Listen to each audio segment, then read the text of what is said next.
Vasudevaya. Om Namo Bhagavate Vasudevaya. Om Namo Bhagavate Vasudevaya. Om Namo Bhagavate Vasudevaya. Om Namo Bhagavate Vasudevaya. Om Namo Bhagavate Vasudevaya. Srimad Bhagavatam, 4th Canto, 4th Chapter, Text 33. Adharjuna Uyamane Deva Utpetu Ojasa Ribhavo Nama Tapasa Somam Rapta Sahasrasa Uddharjuna Hayomane Deva Utpeturojasa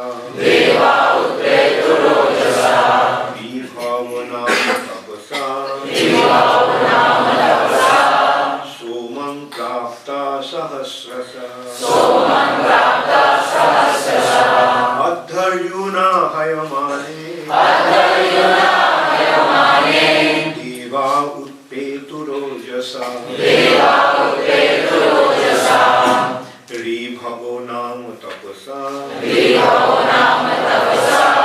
Somam Prapta Sahasrasa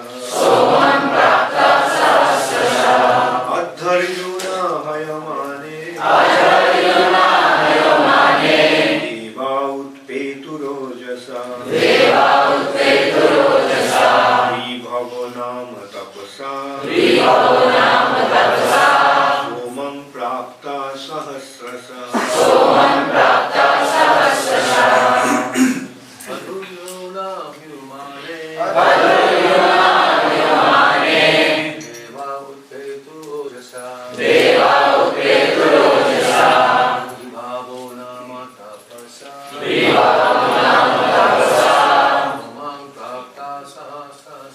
Somam Prapta Sahasrasa Adharjuna Huyamane Deva Utpeturojasa Vibhavo Namo Tapasa Samam Prapta Sahasrasa Adharjuna Huyamane Deva Utpeturojasa Vibhavo Nam Tapasa Somam Prapta Sahasrasa Mataji.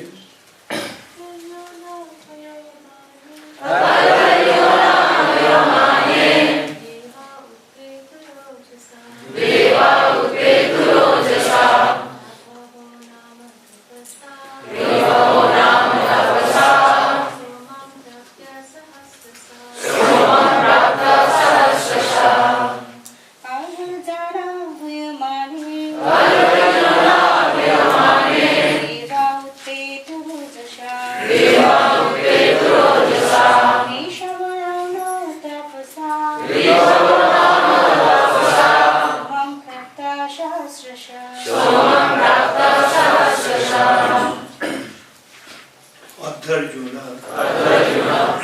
by the priest Bhrigu. Huyamane oblations being offered.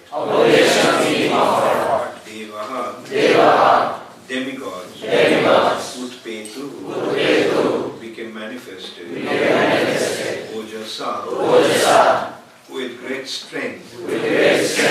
Ribhu the Ribhus Nama name Tapasa by penance. Somam Prapta having achieved. Sahasrasa by the thousand. Translation by His Divine Grace. When Bhrigu offered oblations in the fire, immediately many thousands of demigods named Ribhus became manifested. All of them were powerful, having achieved strength for Soma, the moon.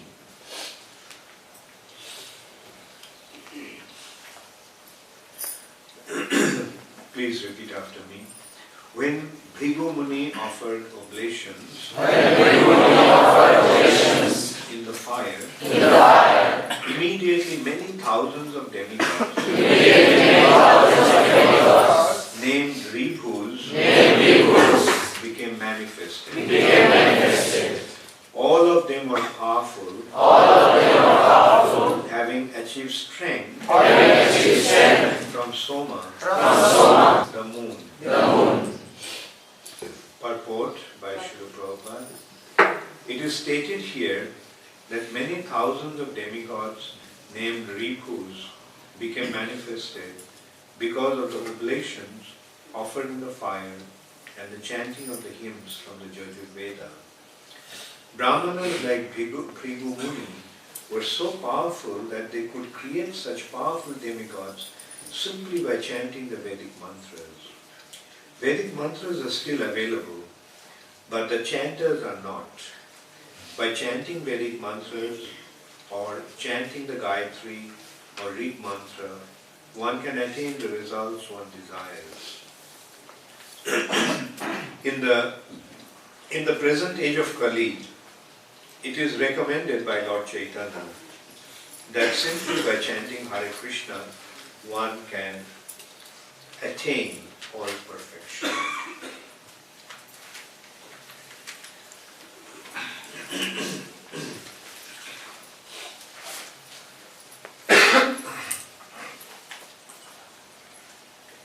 Adharjuna huyamane deva utpetu rojasa ribhavo nama tapusa somam prapta sarasvasa.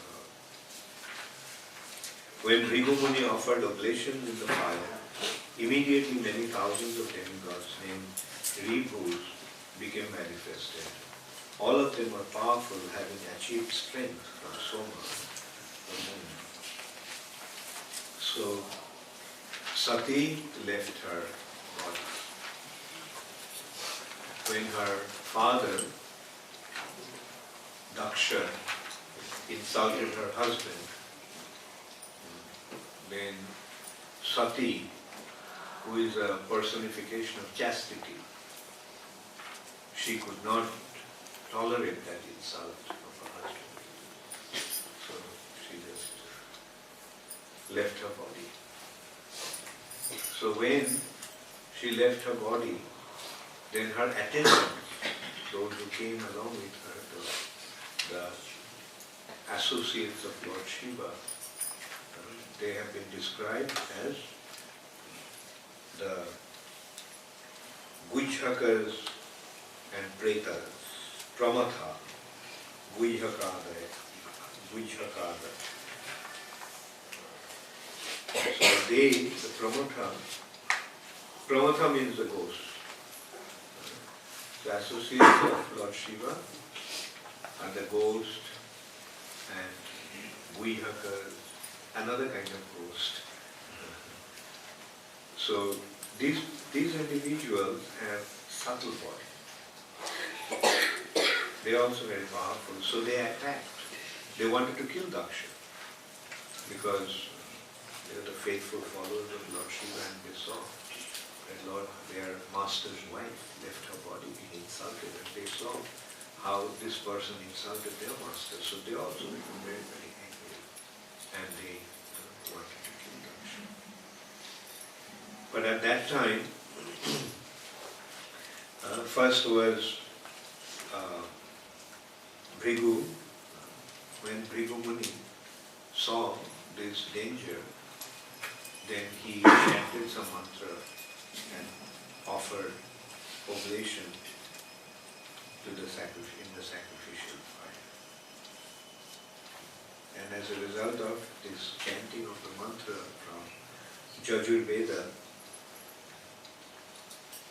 these demigods, Ribhus, appeared.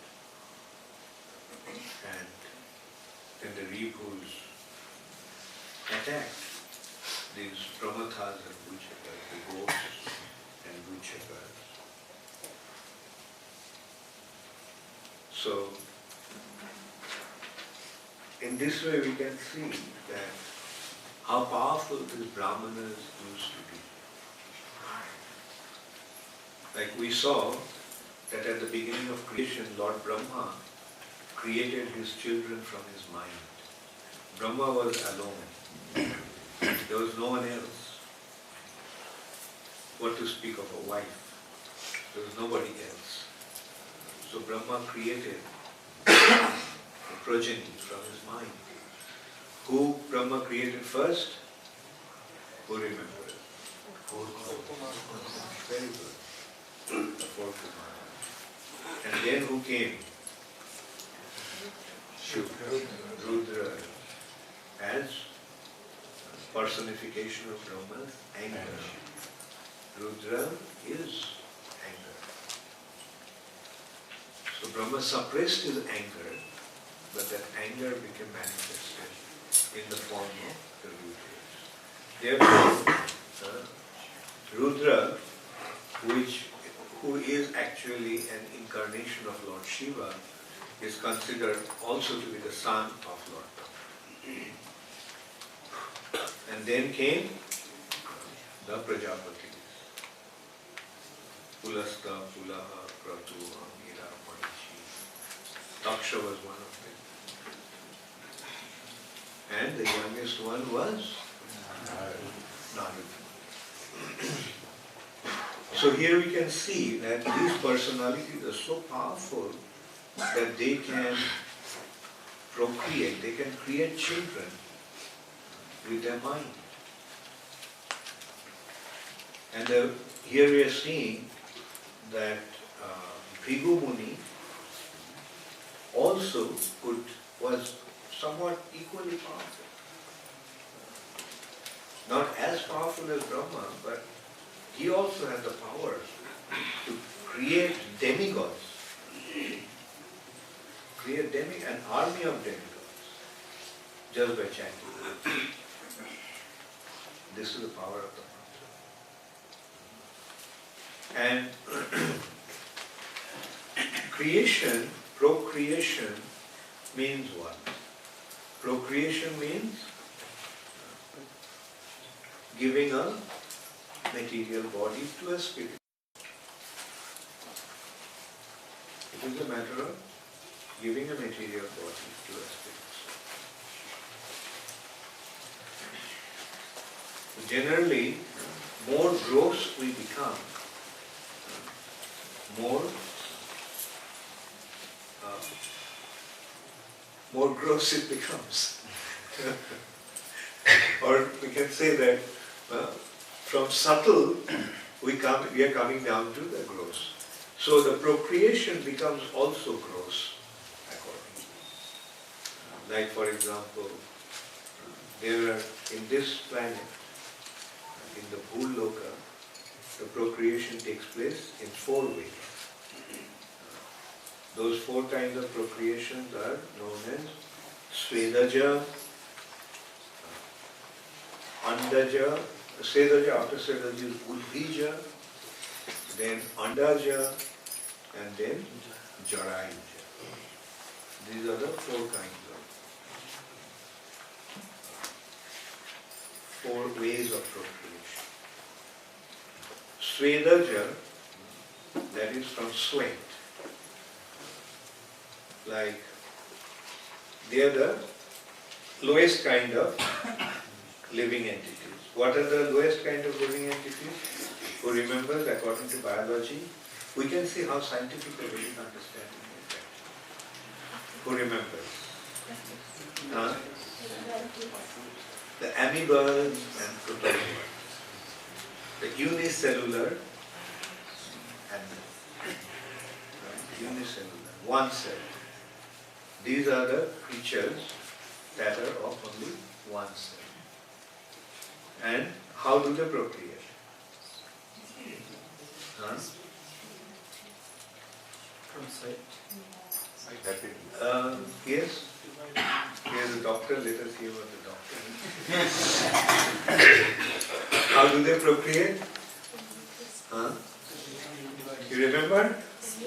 The nucleus become divided. Double division. The nucleus become divided, and then gradually another body develops through the other nucleus, and then eventually it becomes separate. So these are the lowest form of living. Then another kind of living entities are udbhijas, from seeds, trees and plants.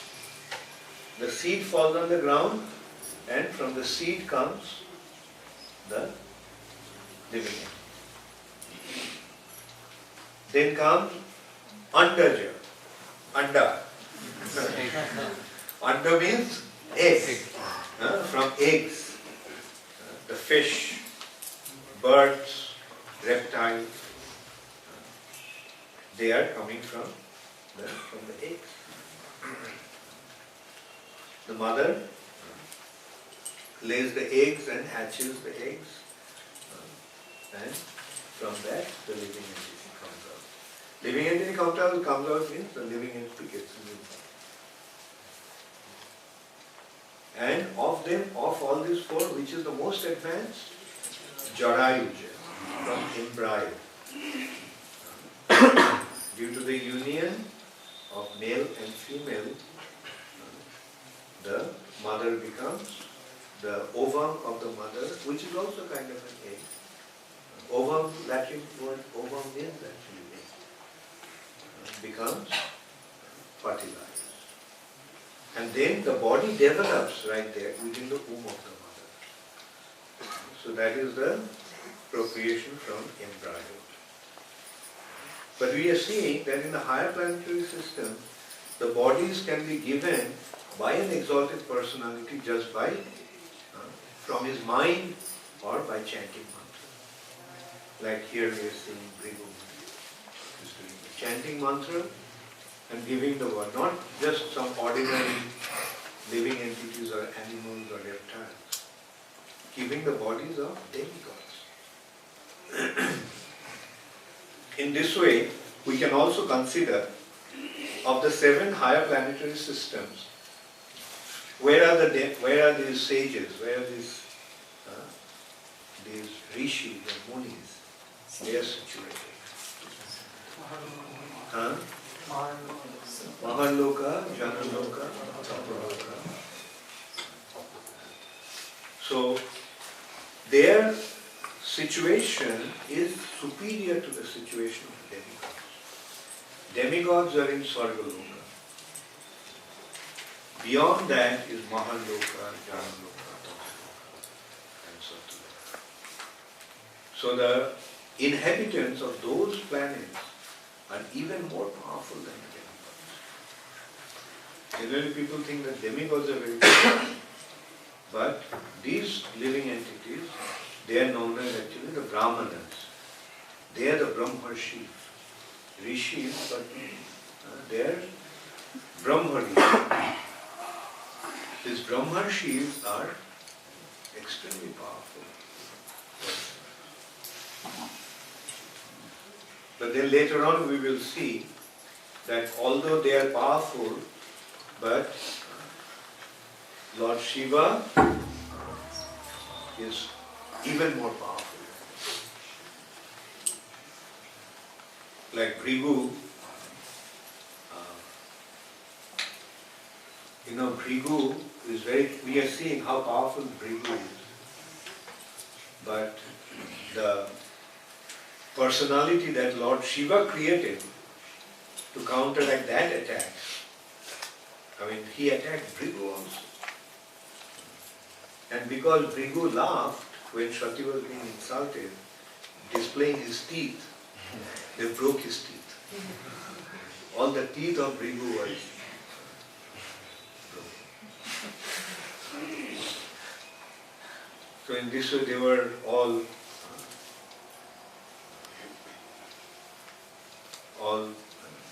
massacred by Lord Shiva. So in this way we can see that Lord Shiva's position is so much superior. Actually, Lord Shiva's position is even superior to Lord Brahma's situation. Brahma is in the universe, but Lord Shiva's situation is beyond this universe.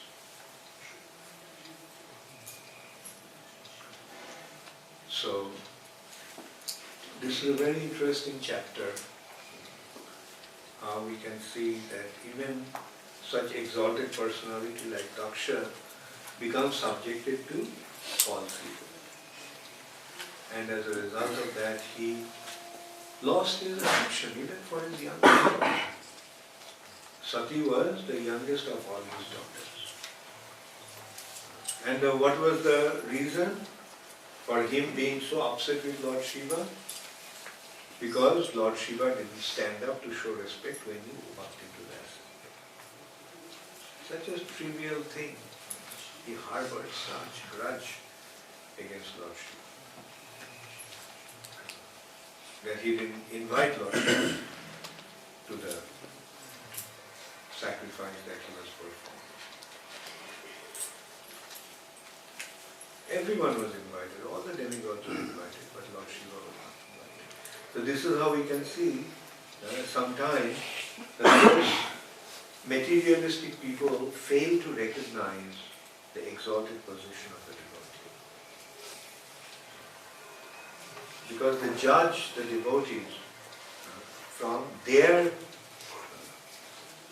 perspective. They see that, oh, he doesn't have a house, he lives in crematorium, he smears his body with ashes, doesn't wear clothes, so poor they can't even buy clothes. That is their calculation.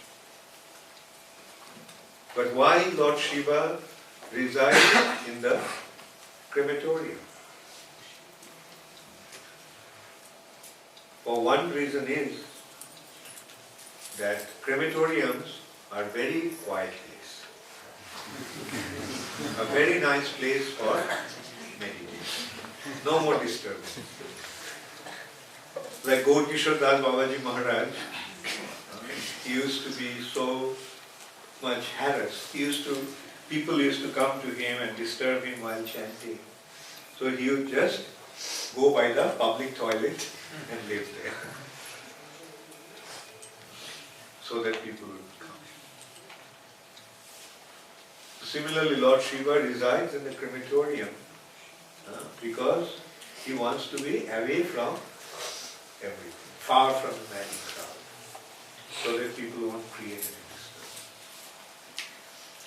Another thing is, in the crematorium, when you see the dead bodies are burning, what kind of realization you get? There is an expression as Smashan Vairagya, crematorium renunciation. Because when somebody dies and you see that the body is being burned, then you realize how futile everything is in this material world. The body is finished. And then what? Everything is finished. So that is another reason why a devotee like Lord Shiva likes to be in a crematorium. One thing is that nobody comes there, usually. And the other thing is when they come to burn the dead body, and you see what is the ultimate end. When you remember that someday this body will be burned to ashes, then what is our realization? This body will be burned to ashes. So why worry so much about this body? Why put so much importance to it? Why go through so many difficulties to maintain this body and decorate this body and give pleasure to this body? There's ultimately that's the end.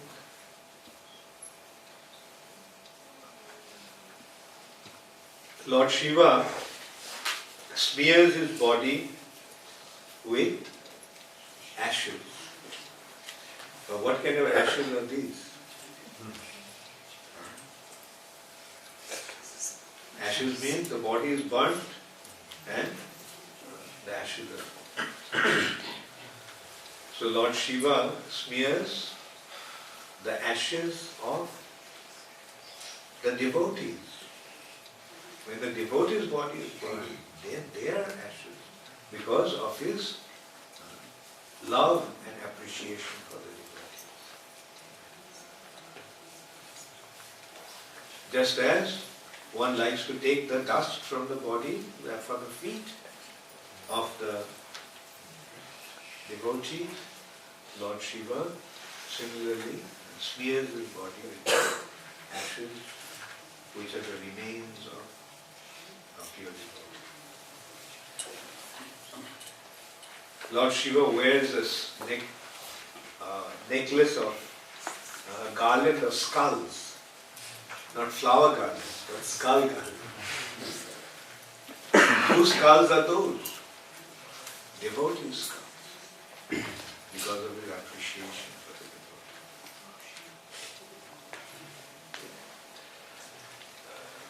There are snakes around his body. Who are those snakes? The expansions of Ananta Shesha. Lord Shiva is a devotee of Shankarshan. Shankarshan expands himself as Ananta Shesha. And it is the remembrance of Ananta Shesha that.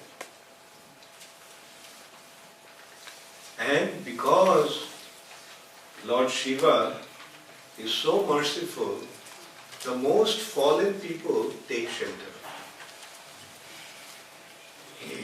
And who are those most fallen individuals who don't have any other shelter?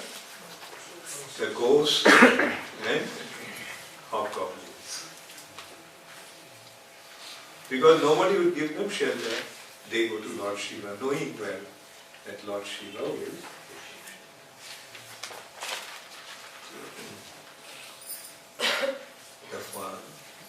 The savior of the fallen souls, Patita Pavana. Because Lord Shiva is Patita Pavana.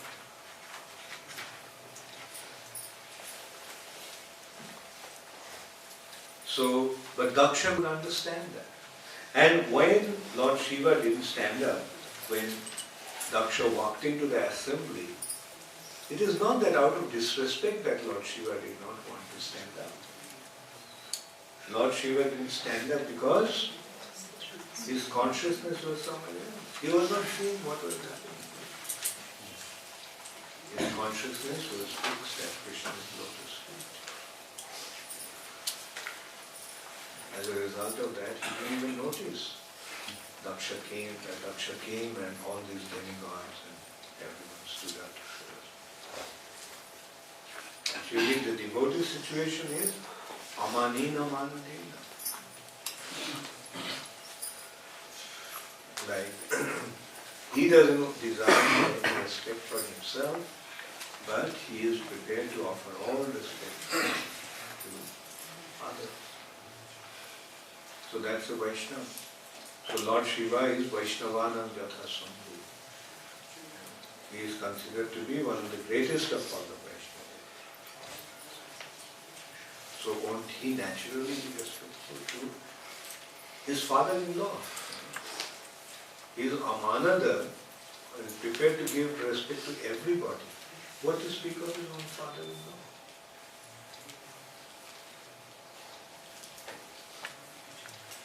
But Daksha became very angry. So that shows the difference between personalities like Daksha and personalities like Lord Shiva. Personality like Daksha is in his body consciousness, so he sees everything from the perspective of the body. Oh, his body didn't stand up. Really, that was the problem. Shiva's body didn't stand. If he saw into Shiva's heart, then he would have seen something else. And he didn't show respect to my body. And let me judge him according to his body. Look at his body. Smeared with ashes, wearing a garland of skulls, naked, doesn't have any clothes to wear.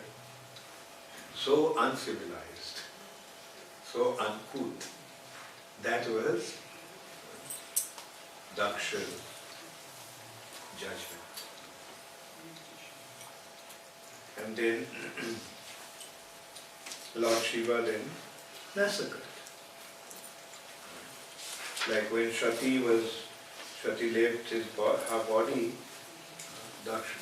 Shiva's associates came and plundered his sacrifice, and those who were participating in that sacrifice, they were also harassed.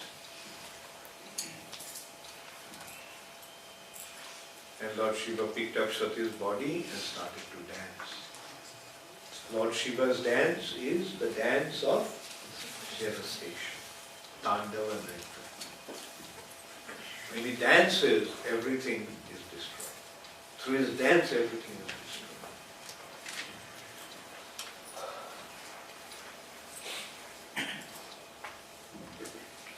And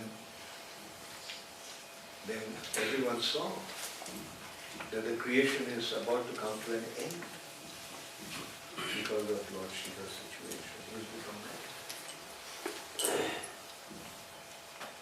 So then Vishnu took his Sudarshan and started to cut Sati's body. Sudarshan Chakra started to cut Sati's body. And those places, body was cut into 51 pieces.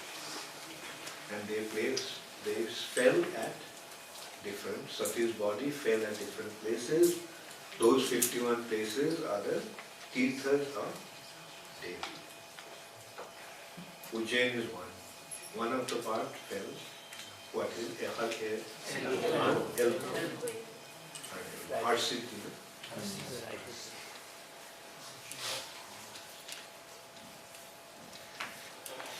In Calcutta, Kalighat কি করেছিল? আঙুল করেছিল। কালীঘাটে আঙুল করেছিল।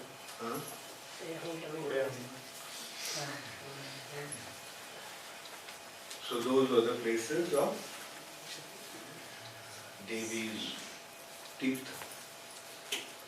And then Lord Shiva saw Sati's body is not there. All of a sudden he came back to his senses. Sati's body is not there. So he stopped dancing.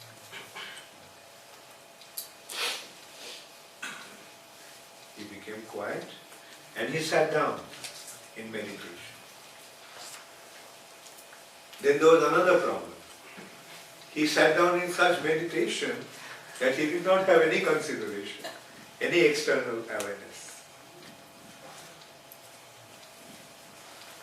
So now the demigods needed a general because the demons had attacked the demigods and they didn't have a proper general.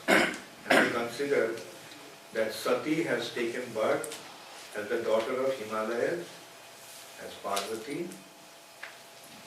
and if a son is born out of Shiva and Parvati, then that son will be the appropriate general of the demigods. Now Lord Shiva is in such a trance that he doesn't have any external consciousness. Parvati tried to break his meditation. Lord Shiva is completely withdrawn.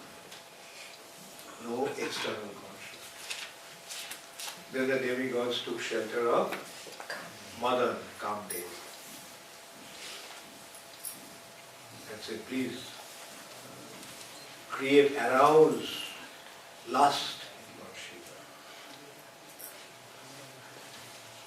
he was reluctant. He said, look, I don't want to risk that. Because when Mahesh gets angry, I'll be in trouble. The demigod said, don't worry, we'll protect you. So being persuaded by the demigods, he used his flower arrows and shoot those flower arrows to generate lust in the body of Lord Shiva. And Lord Shiva was upset, he was angry. And he just came to his external senses.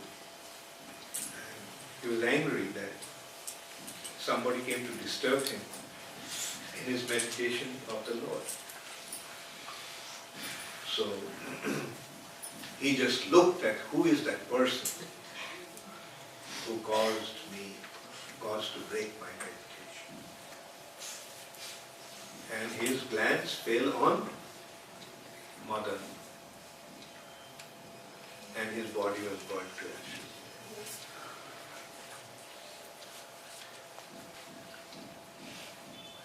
But although his body was burnt to ashes, but he still remained. That therefore he is known as Ananga. That is one who doesn't have a body. Ananga. One who doesn't have form.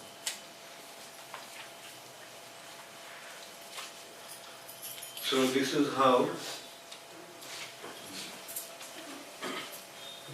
Lord Shiva meditation, this is what happened after Sati left her body. So there is the last verse in this chapter. So tomorrow we will finish this chapter. And from day after tomorrow means 7th. 7th and 8th we will discuss about Chaitanya Mahaprabhu's life. The class will be on. Hare Krishna, Om Premanande. Does anybody have any questions? Guru Maharaj, in yesterday's verse, it was said, Bhrigu was addressed as Bhagavan. But here we see that associates of Lord Shiva broke his teeth. What kind of Bhagavan he was? Sometimes, you see, a powerful personality is also addressed as Bhagavan. Not all powerful. Not, but they are not the supreme personality. Like we see, Lord Shiva is addressed as Bhagavan. And here, let's see how Prabhupada said, Bhagavan Bhrigu. Isamya Bhagavan. So, Prabhupada is translating the Bhagavan, the possessor of all opulences. The word actually Bhagavan is the possessor of all, and they are very powerful individuals. Like we are seeing how powerful. But he is not that the supreme personality of God. Sometimes the powerful personality is addressed as Bhagavan. But, like say sometimes personality is addressed as Lord. But who is the Lord? Krishna. The actual Lord is Krishna. But others are Lord because they are not. They exist. Yes, You mentioned that the incarnation of Lord Shiva Rudra appeared from the eyebrow of Lord Brahma. So how did Lord Shiva originate? Because at the time of annihilation, Maheshta doesn't get annihilated. Lord Shiva's original situation is beyond the material. Lord Shiva's situation is just outside of Vaikuntha. So that is the original Lord Shiva. And in the material nature, his expansion appeared.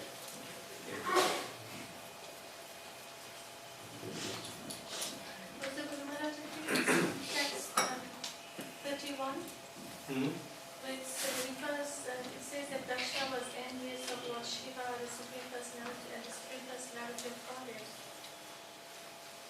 Where? In the translation of text 30. Text 30. 30. Text 30. Envious of Supreme Person. Then Being... it gives the impression that Lord Shiva is the Supreme Personality of God. Can Oh, you I find that? Let me...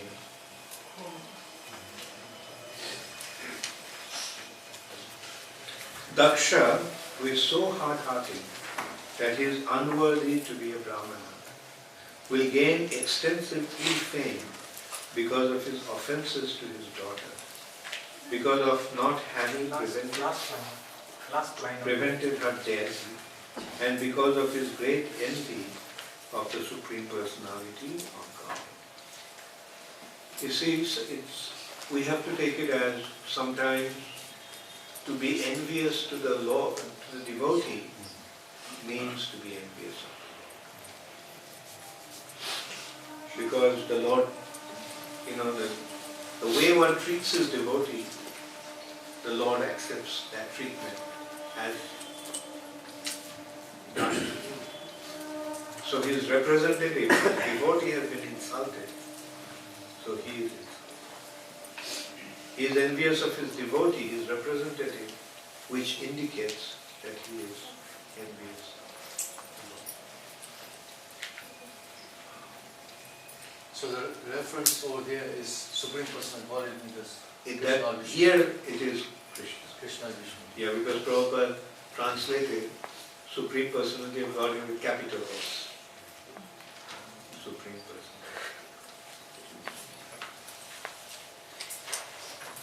Yes. Maharaj, you mentioned on lecture that when Shiva didn't stand up, it was not a big offense, but Daksha, he took it very seriously.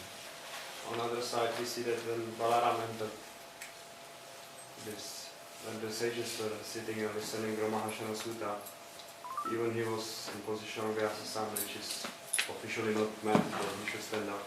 Not only that Balaram became angry, that he also killed him.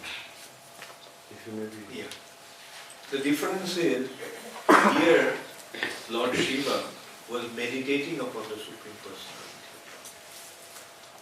But there, Sutta, Ramahashana Sutta, was so puffed up that even when the Lord arrived, he didn't get up, thinking that, oh, I am such a man. That is the reason. And that's why Balaram took action. Is Geography? Maharaj, my question is related to the same event that Lord Shiva did not stand up because he was in meditation. So Maharaj, there's a saying in English that silence is admittance.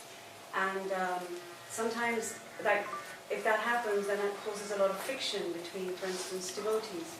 So Maharaj, what is there for us to learn with the fact that Lord Shiva did not defend himself because Daksha was thinking that he was being offensive to him, whereas he was in meditation? So is there something for us to learn that he didn't defend himself, to clarify? Oh, Lord Shiva didn't defend himself. Yeah. Because the devotee depends upon Krishna and he accepts everything as Krishna's mercy. He takes the insult as also Krishna's mercy. Krishna wants to teach me some lesson, that's why it's only Krishna's insult. And silence being approval is, that situation is when you are aware of the situation but do not say anything. That means, you are accepting, approving. But Lord Shiva's consciousness was not there at all. He was somewhere else. Now, meditating on Krishna's rasa dance. And the Gopeshwar Shiva. Thank you, Hare Krishna. Gaur Premanand.